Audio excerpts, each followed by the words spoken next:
High, good morning সবাইকে। আজকে আমি একটা কথা বলছি তোমাদের, তোমরা যে ফিল্ডে থাকো না কেন, আমি বলবো সবসময় নিজের কাজের প্রতি ফোকাস থেকো। তুমি যেই করো না কেন, যে ফিল্ডেই থাকো, সেটার প্রতি একটা অ্যানালাইসিস করো ঠিকঠাক করে, বা কোনো কিছু যদি প্রিপারেশন নাও সেটাও ঠিকঠাক ভাবে করো প্রিপারেশন।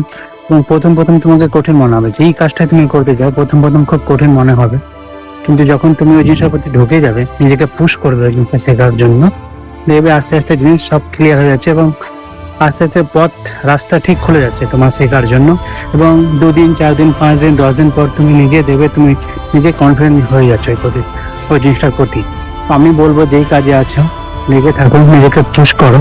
হয়তো মন করবে না, ভালো লাগবে না, কোনোদিন শরীর খারাপ করবে, ঠিক লাগবে না, কিন্তু আমি বলবো সবসময় নিজের গোলটা দেখো যে আমাকে ওখানে পৌঁছে দেবো। আমি কেন এই জিনিসটা করেছি, কেন এত কষ্ট করেছি, বেশি দিন না, কয়েক বছর, 1 বছর 2 বছর 2.5 বছর চেষ্টা করো, করতে থাকো, দেখবে একদিন তুমি ঠিক তোমার লক্ষ্যে পৌঁছে যাচ্ছ।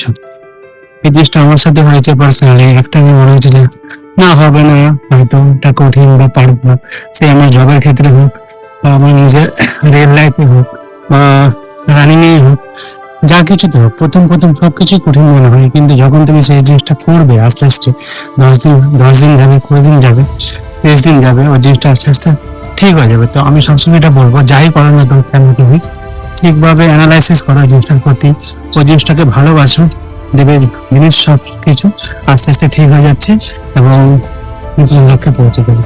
Thank you.